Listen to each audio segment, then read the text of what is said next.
Hi, good afternoon. My name is Manel. I'm a MH student at Henshaw College. Today we're going to do the final interview for motivational interviewing. And first of all, I'm gonna get started with scanning the room. So here is I'm sitting in the kitchen. I'm not sure whether this is the table, and that's uh, actually no, yeah, that's my table. This is where I'm sitting. Yeah. And here we are. Uh,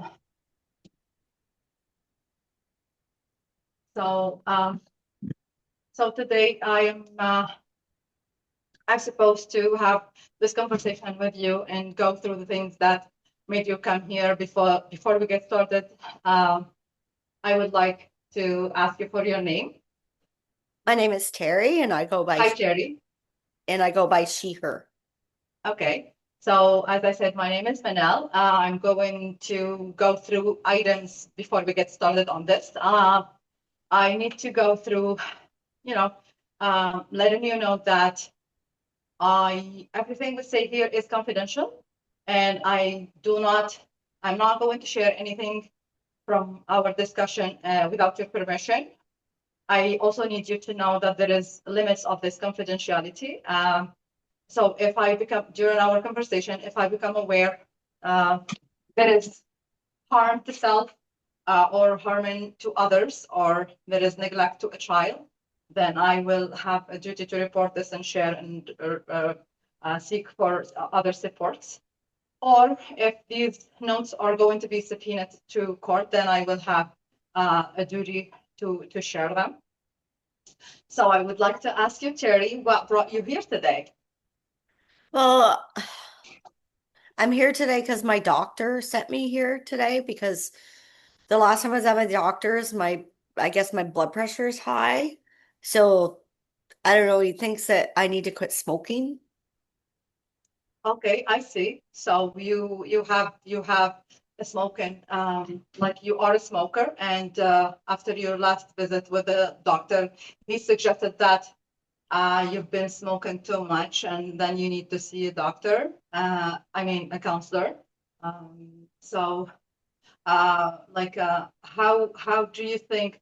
Do you also, first of all, um, like, for how long have you been smoking? Oh, I've been smoking for years. Okay. Yeah. Was this considering any problems to you? Like, I mean, um, what are maybe some health problems you faced I uh, since you've started smoking? I haven't like faced any health problems. Like just recently my blood pressure started to go up and the doctor just automatically blamed it on smoking. Can you tell me more, maybe what are the things, maybe health-wise, that your doctor have noticed that made him make that decision to ask you to come and see a counselor, and he's seeing it like a problematic, a health Well, condition?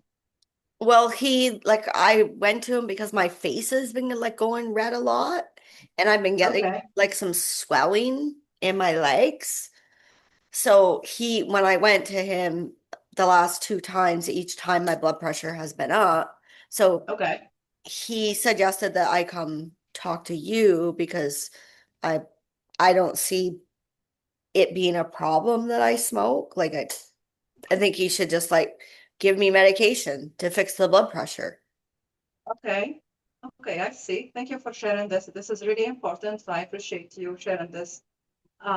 Did you like also, or maybe what are some other stuff that you noticed since you've uh, realized that this is causing a problem? And is it how is this affecting your daily life activities and routine?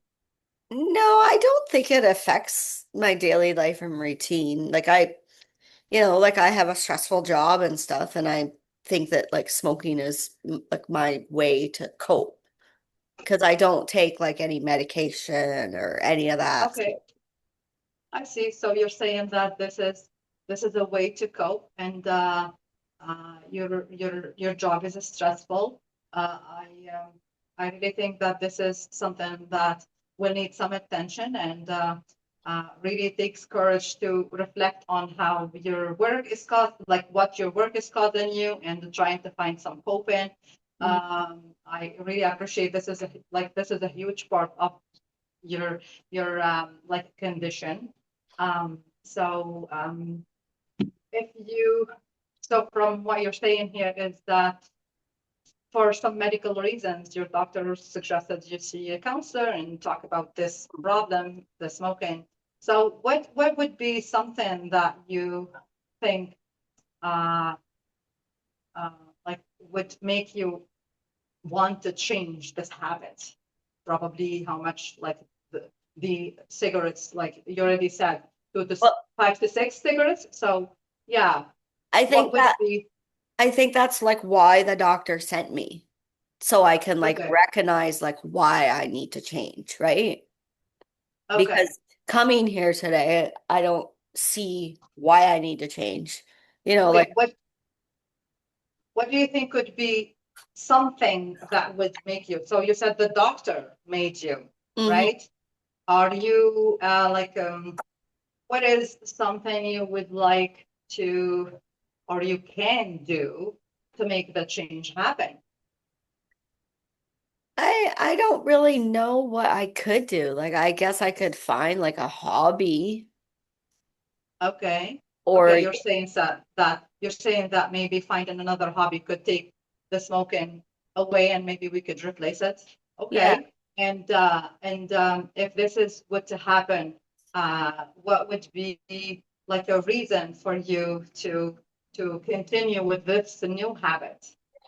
I'm not really sure because like I smoked before and then I quit and I can remember like it was the hardest thing I ever did in my life. And Okay.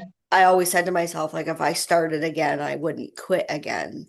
But that being said, like I do want to live longer for my children. Okay. This is So this is this yeah, is like a great deal that you shared here. That means you already started, so the ability was there, and you've already tried, and you already reflected on whether how that will reflect or impact your life once you quit. So this is something really helpful in the next coming, days of of your journey. And um, I really appreciate you shared that. So what are the things that helped you? Like maybe abstain from smoking for this much. I like I when the first time I quit, is that what you're Yeah, talking about? yeah. Yeah, I did it with a medication. Okay. But the doctor doesn't seem to like want to help with that this time. I Uh, and okay. I I just see think that you I you just think already you already started on a smoking cessation program, and mm, it worked for a couple, like few.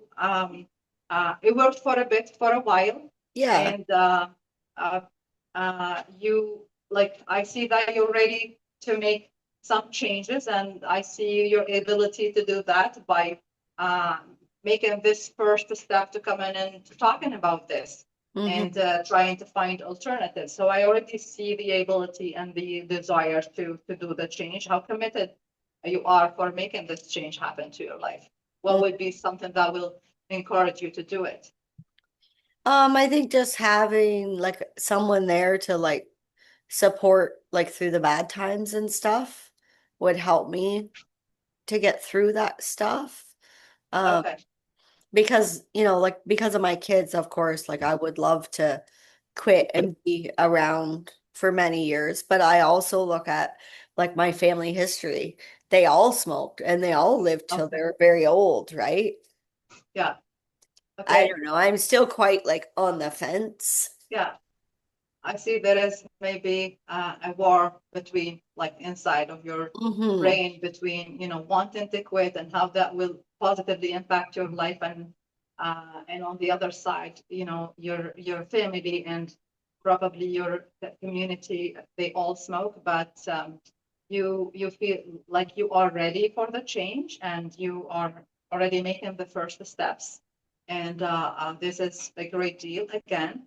Um, so what I was gonna say is, what could be some steps, first steps you're doing this time to to get started on the quitting? Um, well, I think coming here has been helpful, like, Okay, yeah. what other steps you can do after? I think, keeping in contact with my doctor, um, maybe spending more time at home rather than out with my family who all smoke. So, Very good. yeah. Well, I appreciate you, Terry, for sharing all of this. I see that you are feeling a little bit overwhelmed about the need to quit smoking, even though your environment and the experiences that you did before to quit and that didn't work well as planned. And you're coming back to review that and see if there is any other alternatives you could do or any other stuff that could help you quitting. I see all of the efforts you're making. And I see the desire there, and we're gonna go forward and continue with our sessions to make this, to help you, support you with this journey. Thank you. Okay, thank you.